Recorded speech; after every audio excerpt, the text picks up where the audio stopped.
Hello everybody, this is the fourth unit in our short course on teaching engineering ethics. I hope that you've found the first three units helpful and that you've been able to coordinate together in your groups and have had some sort of interesting experiences exploring the relationship of ethics to engineering. Now, today we're going to focus a little bit specifically on several issues that are not only issues for teaching engineering ethics, but issues which come up in the teaching of engineering on many, many levels. But what we'll try to understand today is how these will also be an essential feature of teaching engineering ethics. And so we're going to look at design thinking, what it is, and then of course how does it apply to ethics. Then we're going to address some cultural issues, a couple having to do with the realities of the relationships among nation states that bear on the collaborative work of engineers and indeed anyone working in the technology sector. Then with these two things as sort of the main conceptual topics for this unit, then we'll say a little bit about ethics and regulations.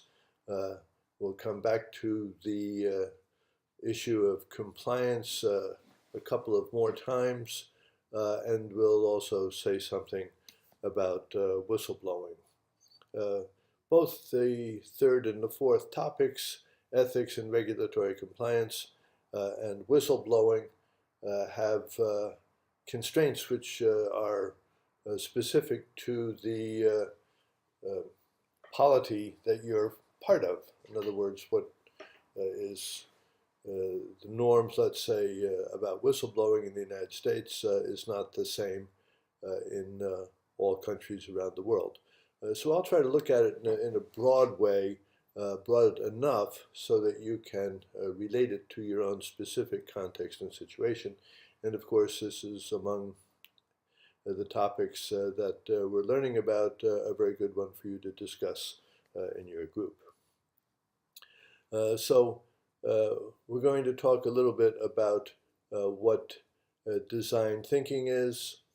I have mentioned before that engineering falls into four discrete aspects, or let's say four distinct aspects. They're not discrete, they tend to overlap and be very, very integrated, but four clearly identifiable aspects of engineering under the heading of CDIO, conceive, design, implement, and operate. And so designing is, of course, one of the major characteristics of what engineers do, and the question is, can we show how design thinking, or the thinking that goes into designing, pertains not only to the things that we narrowly think of in terms of design, the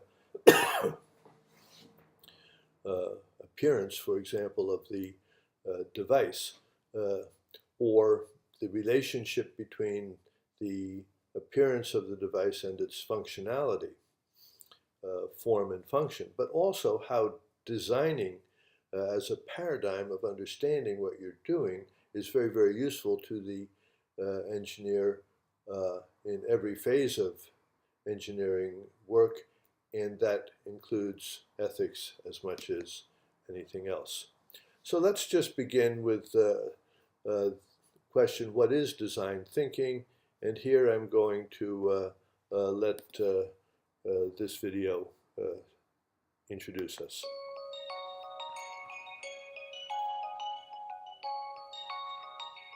In a world connected by smartphones, GPS, and social media, We have come to expect businesses, hospitals, and governments to deliver personalized experiences to us on any device in real time.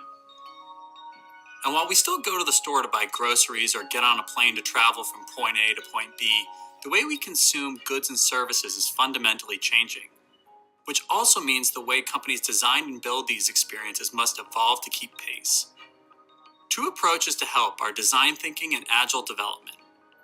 But the principles they are based on can be a great asset to anyone trying to solve a problem or find better ways of getting work done. Design thinking is a method for practical and creative problem solving that evolved from fields as varied as engineering, architecture, and business. At its core, design thinking focuses on understanding people's needs and creatively discovering the best solution to meet those needs. Its core concepts are understand, explore, prototype, and evaluate.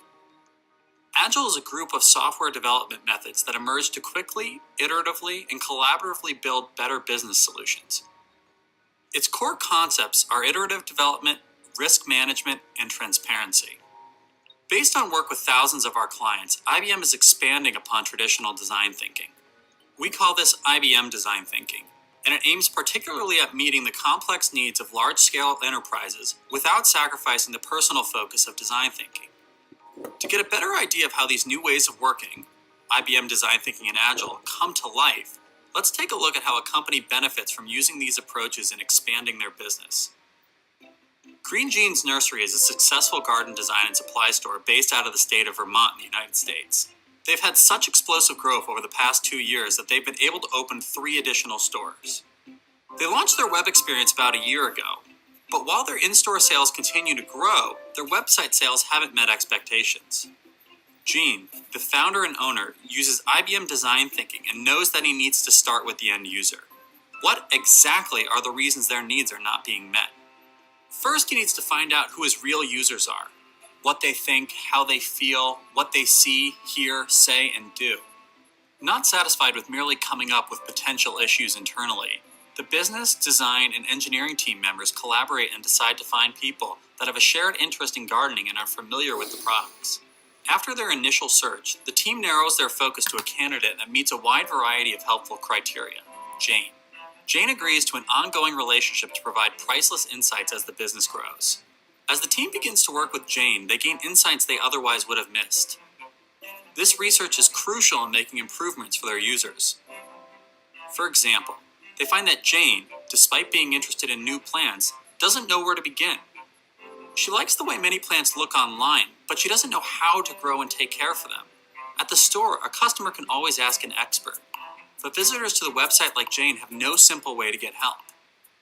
Armed with this new information, the team regroups with the larger team to plan next steps for refining the challenge or hill statement. They agree the site fails to deliver personalized how-to guidance at any point in the online experience.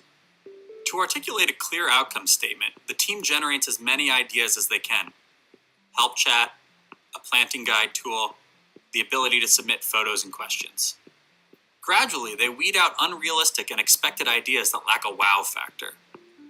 Then, and only then, they start to determine how they will build a solution with new features like responsive recommendations to expert videos based on what content a user is viewing. They begin with sketches, then move to more formal designs to better hone in on the real value their users need. The team leader engages a larger cross-functional team that can deliver a working model of the idea. The working model will be reviewed with the larger team and tested with end users. As the team is developing the prototype, they refine the idea further to offer Jane the ability to archive favorite video materials. They take the working prototype back to the larger team and to the end user to test its effectiveness and get feedback. The team will iteratively refine the product at each step of the way to make it suited to the user and more seamlessly integrated with the existing website. Finally, the team deploys the new interactive gardening guidance tool, which is closely monitored to ensure it can undergo continuous upgrades based on insights from usage metrics and new customer needs. By using IBM design thinking and Agile, Green Jeans Nursery is able to define and solve their client challenge by putting the end user first. By applying Agile development methods, they are able to deliver new functionality using an iterative approach that was transparent and minimized risk. But the underlying principles of Agile and IBM design thinking have the potential for more far-reaching applications for all of us. whether we are developers, event managers, client-facing IBMers, or simply collaborating on projects across global teams. If you are trying to improve a process, beginning with the end user will help you focus on improvements that provide the most value. If you are trying to make progress quickly on a project, establish the most critical features to focus on first, iterate quickly, and share progress regularly across the team and with end users. As the marketplace changes, we need to evolve faster than ever. It's how we keep reinventing ourselves every day.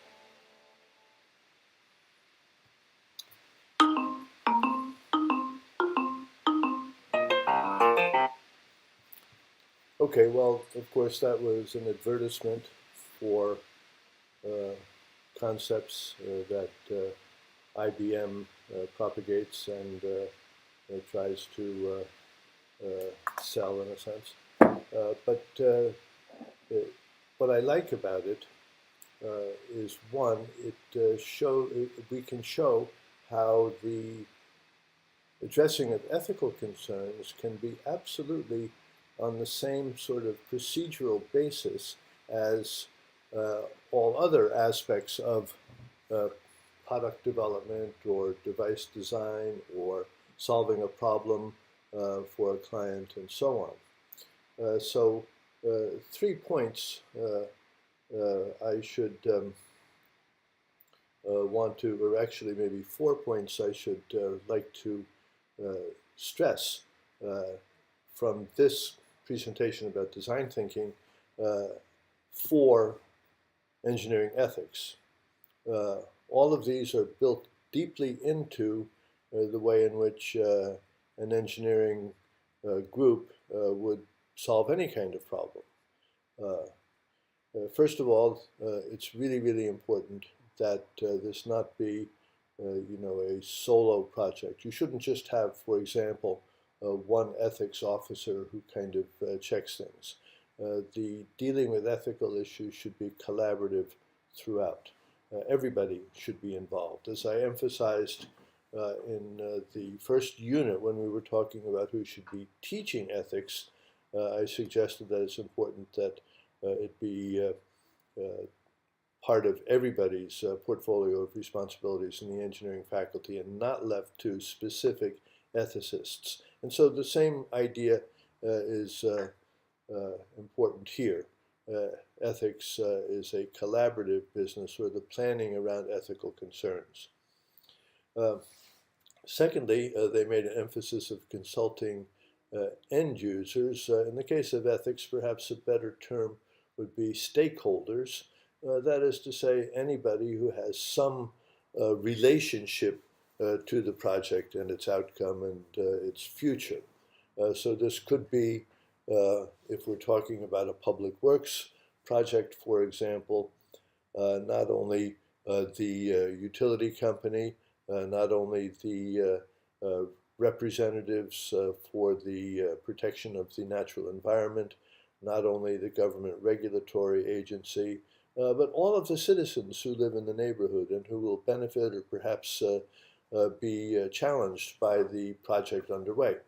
You need to find out what is at stake in the case of each of these representative groups, and that's calling them stakeholders. They do have a stake in the outcome, and it needs to be very clearly articulated what is at stake for them.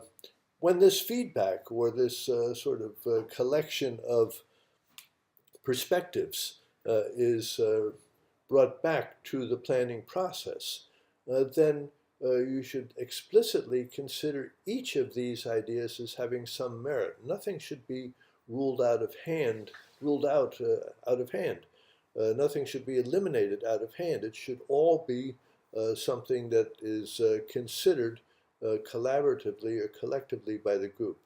You might call this something like brainstorming. Brainstorming is where the individuals sitting around the table spontaneously produce all sorts of ideas. In this case, it might look like that, but it's guided by the feedback, the input, the contributions, the perspectives solicited from all of the stakeholders. And so they're put on the table and they are in a sense, debated, clarified, compared with each other. Incompatibilities have to be noted. And then what do you do when you have a couple of problems around different needs or different perceptions from different stakeholders? We'll come back to that. And then finally, as in all engineering, remember that the process is iterative. It's not simply, let's see what the code is, or let's see what the ethical principle is, and then that settles it. No, it's a matter of refining, of restating, of tweaking, of improving as you go forward. So it must be an iterative process. And the iterative process, of course, doesn't end. You don't finish a thing and then turn your back on it. You need to constantly return to it and raise questions. Why? Because as they put it in the video, the market changes. I would simply expand that to say that society changes, political circumstances change, the economy changes, science makes us aware of new things. For example, we may not be aware of the dangers of a certain substance in the environment until scientific research brings that out.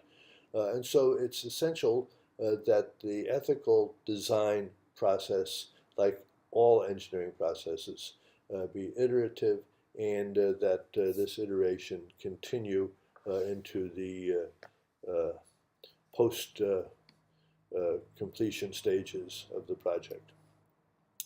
Okay, how does this really apply to ethics? Let's take a look at this one.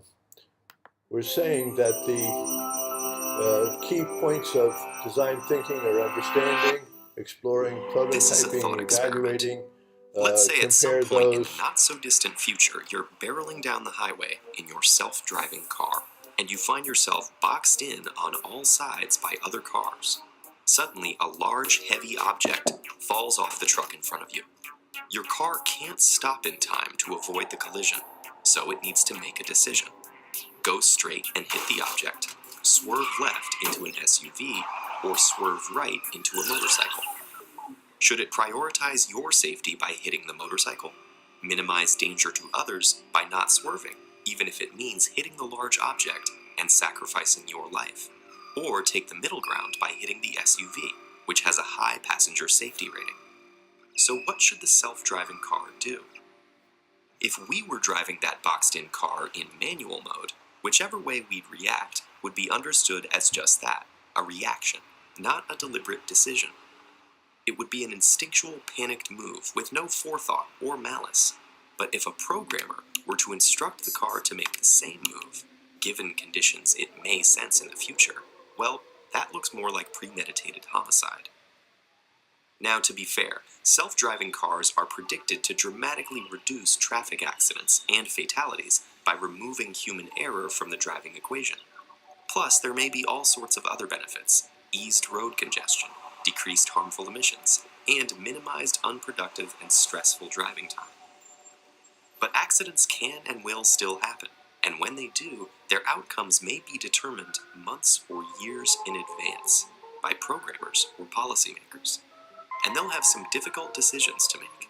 It's tempting to offer up general decision-making principles like minimize harm, but even that quickly leads to morally murky decisions.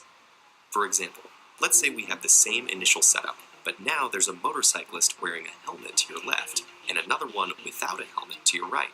Which one should your robot car crash into?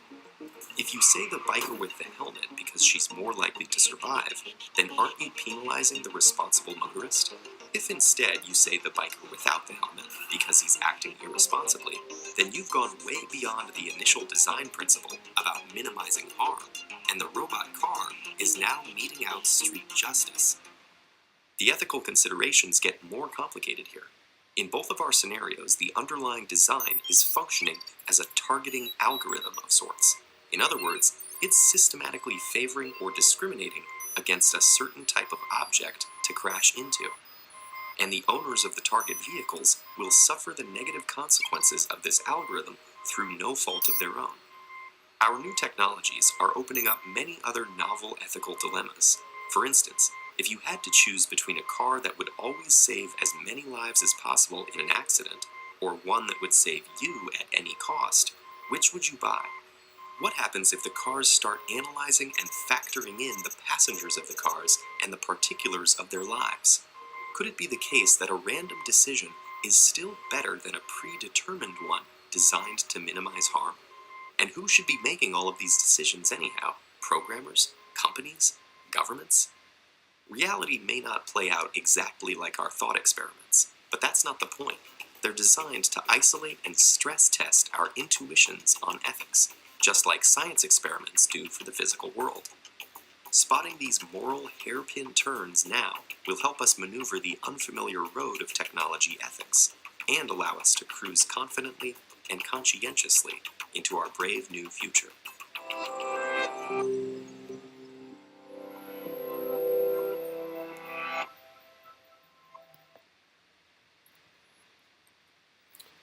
Okay, so I think this example of the self-driving car, a very popular thing that everybody's wondering about now, shows very clearly how the designing of specific capabilities of the vehicle, designing in the narrow sense even, that engineers are certainly going to be the primary executors of, raises very, very complex issues, ethical issues, which are unavoidable for the engineer, but are not traditionally, considered part of what engineers do. Decisions about justice, value, and so on. Engineering, aiming to be precise, but nevertheless expressing human aspirations, desires, wishes, and so on, inevitably creates situations or finds itself ensnared in situations where these kinds of deeply ethical problems are unavoidable. Now, I started to say before the video came on that in many textbooks and so on, the key points of design ethics are summarized under these four categories: understand, explore, prototype, and evaluate. So understanding is something which requires that you have a very broad and comprehensive awareness of all of the dimensions. How is that understanding built? Again, through the collaboration and the kind of solicitation of views from stakeholders, all of them. Explore means something like this structured brainstorming, or this responsive reflection, debating, and evaluation of the positions and inputs provided by the stakeholders. Prototyping, first solution that seems to respond in a maximally good way to the concerns that are presented by the stakeholders. Evaluating, well, testing, sort of playing it out in various sorts of thought experiments or perhaps actual tests and so on, and then the iteration going back to 3, so 3, 4, 3, 4, 3, 4. And then as perhaps situations change or new knowledge scientifically is available, you have new inputs on the level of understanding. And so this whole process, 1 through 4, is representative of the iterative process and corresponds to the specific organizational way of doing it that was suggested in the IBM video. Okay, now I mentioned as we started that regulations and laws or things like whistleblowing and so on may be very specific to local polities or to government policies on a national level and so on. But we also realize that the policies are very often reflective of the traditions and the cultural standards, the belief systems, and so on that are prevalent in a given location. And very often, what we have, especially in our very, very fluid and mobile world that we live in, are different kinds of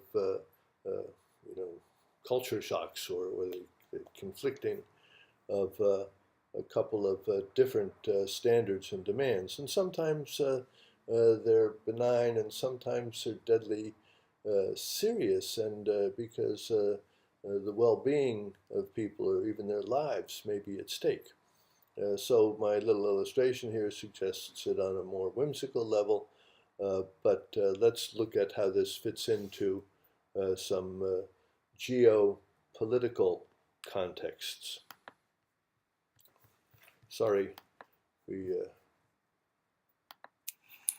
Hello, my name is Manuela, and today I'm going to explain you the different international development theories I have learned until now. International development encompasses many concepts, like economic development, quality of life, sustainable development, and human development. In human development, it includes foreign aid, governance, healthcare, education, poverty reduction, gender equality, disaster preparedness, infrastructure, and human rights. During the 20th century, new theories arose in the international development field. Let's start with the modernization theory.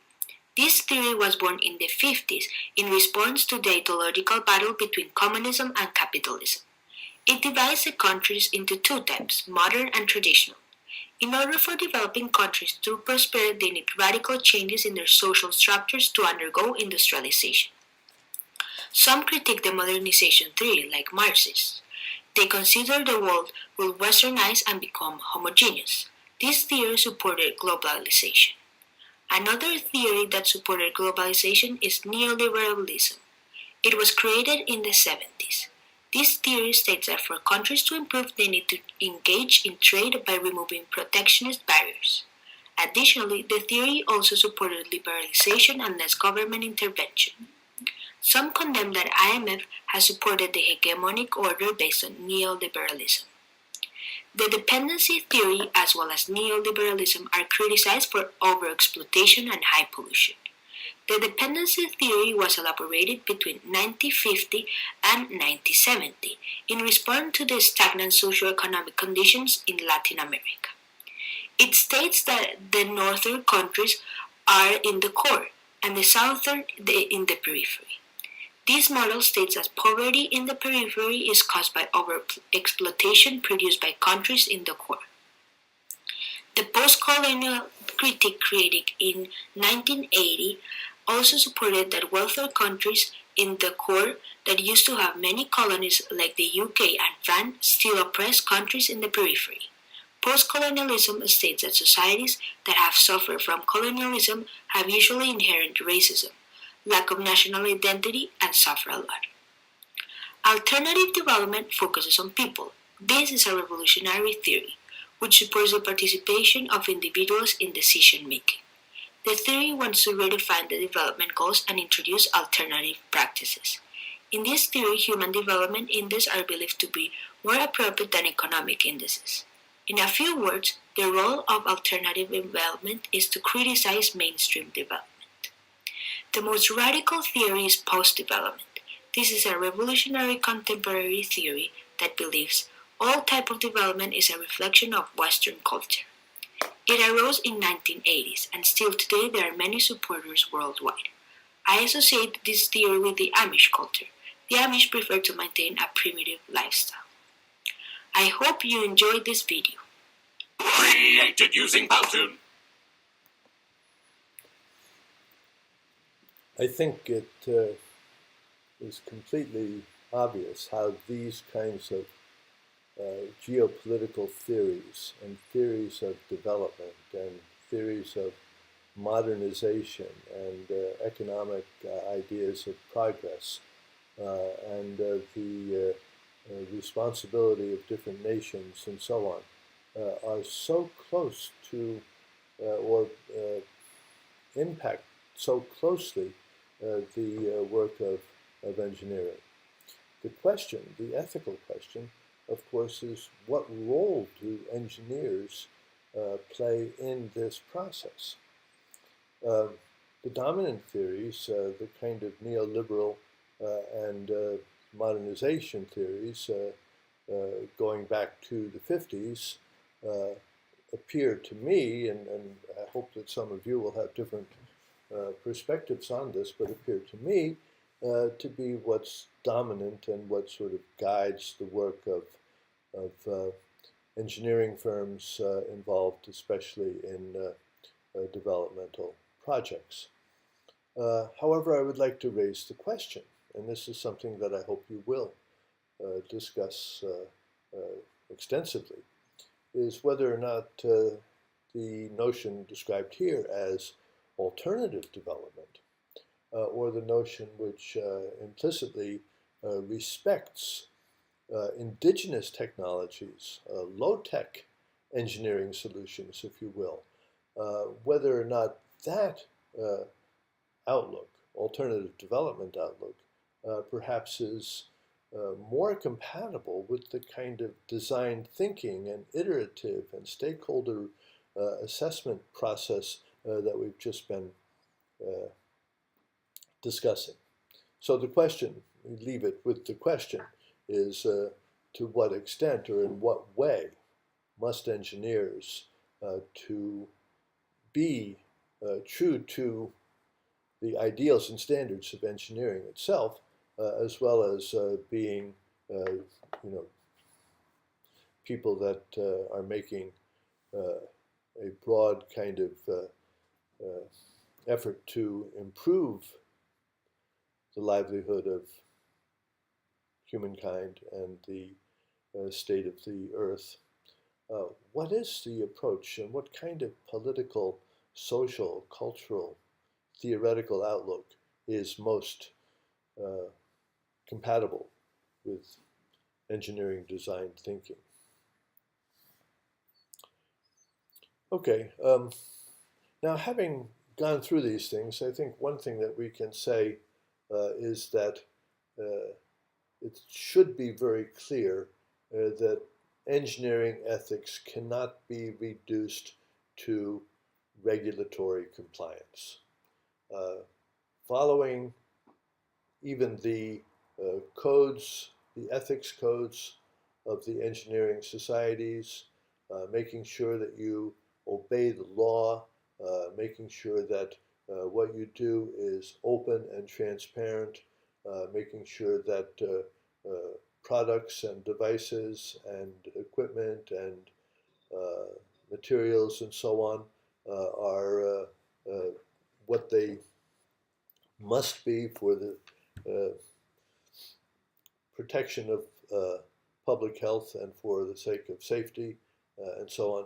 All of these things, which are, of course, absolutely and unquestionably central to what engineers do, but they themselves are insufficient to ensure that engineering is designing products, designing systems, designing the world, the built world that we're going to pass on to future generations in a way that has a high degree of ethical consciousness grounded in respect for the well-being and security and needs of all people. So regulatory compliance is, of course, not to be overlooked. Sometimes this may lead to serious problems. It could be that to comply with a regulation or to adhere to a standard is not only not enough. Okay, let's say that clean air standards, perhaps the clean air standards that are mandated in the United States by the Environmental Protection Agency, and which may be weakened even as we speak. One may argue that they're insufficient, as the state of California has and has demanded a higher standard.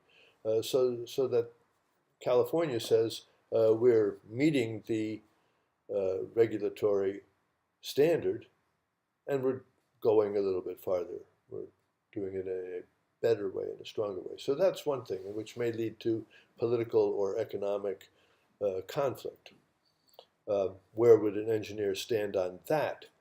But then the more difficult case is when, from the perspective of design thinking around ethics, you may develop an understanding that suggests that the regulation is actually wrong, ethically wrong. What do you do then? Is there a role for anything like civil disobedience within the complex, collaborative process of engineering design thinking? There's not a simple answer to this question, of course, and one would need to consider it on a case-by-case basis, unquestionably. But still in all, the general question of whether or not engineers should ever engage in anything like civil disobedience. Very often, the companies that served the needs of the Nazi regime in Germany during the Second World War are held up as case studies to suggest that they should have resisted, they should not have complied, they should not have accepted contracts, they should not have done the bidding of the government. But on what basis or on what criteria can a company, for example, say they will refuse to comply? Recently, the case of Apple Computer, when they would not unlock an iPhone to make some information available to a intelligence agency in the United States, well, there they articulated reasons that they felt justified their refusal to comply with a regulatory expectation. The language of the expectation and the legal status of it was unclear, and so that gave IBM a little bit of wiggle room. Supposing, on the other hand, that it was absolutely clear, what should you do? Should you, as a company, be willing to reveal certain information about private communications of your clients? These are questions which cannot be avoided or should not be avoided if engineering is going to be true to its real purpose of respecting and helping develop human potential. Whistleblowing, of course, is a topic that follows exactly from this business of compliance. It's one thing if the company takes a stand as a company, but what if an individual engineer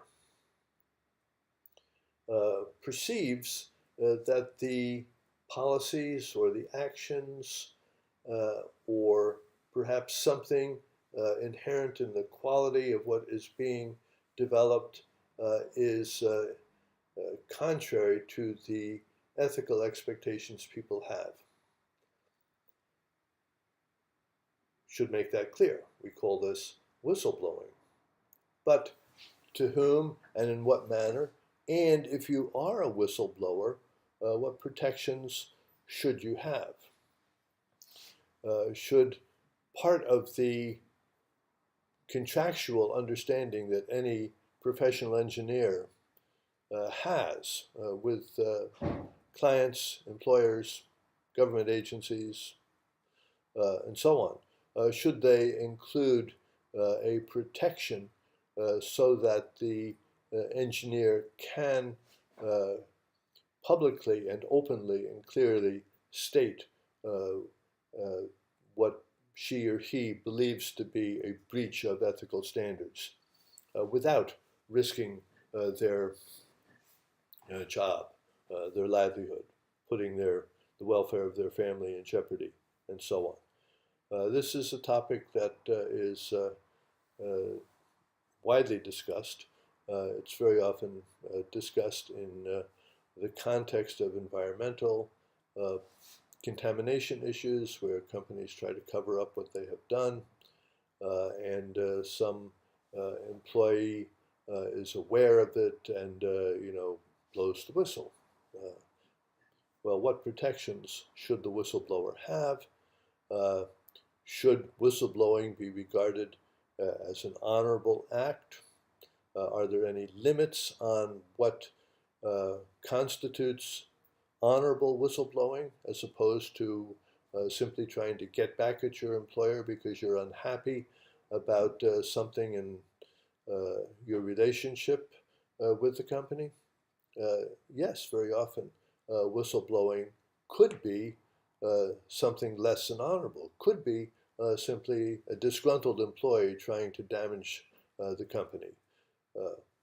But how do we define these things? What are the standards? Again, I don't think that there's a singular definition of what constitutes ethically acceptable or ethically imperative whistleblowing. The situations are diverse, complex. The contexts are many. The environments, political, economic, social, environmental, and so on, in which the whistleblowing takes place are diverse, and so on. But the ideal or the standard that we might keep in mind is that engineers should always, in everything they do, be aiming at making the world, the built world, and the social world a better place than it was before. Now, in the little thought experiment that we saw the video for the self-driving car, the point was made that the principle of do no harm simply was inadequate to guide the engineer in how to decide crucial design factors in developing a self-driving car with respect to certain sorts of situations like the one played out in the example. The Hippocratic Oath, which is the foundation of medical ethics, begins with the well-known statement that we've talked about before, that first of all, the physician should do no harm. That's fine. Let us say that for the engineer, first of all, engineering should do no harm. Second of all, we're saying engineering should not only do no harm, but engineering outcomes should benefit, improve the well-being of people and the well-being of the built environment, which is going to be inherited by future generations. Having said that, we realize that the principle is insufficient in many cases, maybe in most cases, to help us know how to resolve a particular question. And that's why a process like design thinking for ethics is so valuable, because the iteration, the bringing in of multiple voices and perspectives, the expectation that you're going to be abreast of all of the relevant circumstances, including full scientific understanding, and so on. These are what create the specific ethical question, which then is resolved in this iterative way with the participation of many. And it is open, it's out front, and it's as important as any other aspect of engineering work. Now, how do we do this? In the resources pack that you have available to you, there will be a description of how to do line drawing as a way of analyzing an ethical problem. So by using line drawing as the way of sort of marking down the thinking that's inherent in design thinking about an ethical problem, I would like you as a group to work to try to solve an ethical problem. Please feel free to choose an ethical problem of your own. You will find a number of references in the materials available to you of case studies, and so perhaps a good way would be to look at one of the many case studies that are classic examples of ethical dilemmas in engineering, and then use the technique of line drawing to try to summarize the results of design thinking about this ethical problem. I say solve an ethical problem, but solve is perhaps not the best word, because to solve it sounds like it's solved or fixed once and for all. No, it's solved provisionally, or it's the way in which at this stage in our ongoing review process we think the right solution is being obtained. At any rate, line drawing, just very briefly, we consider a couple of things. We want to, in the case of this example, minimize costs and many different kinds of costs, and maximize benefits. And this has to do with the case I mentioned in a previous session about the possible pollution of a body of water that is also used as a reservoir for drinking water. And so here we can consider various costs, and we try to figure out which particular solution is going to have the most or the least cost. And then those factors become part of the design thinking process to try to iteratively and collaboratively come up with the best solution. Okay, review. Just get these things clear in your mind. One, what are the four principles of design thinking? We talked about them on two levels. The first is in the process itself, where we talked about the collaboration, the modification of sort of brainstorming of stakeholder inputs, the iterative process, and the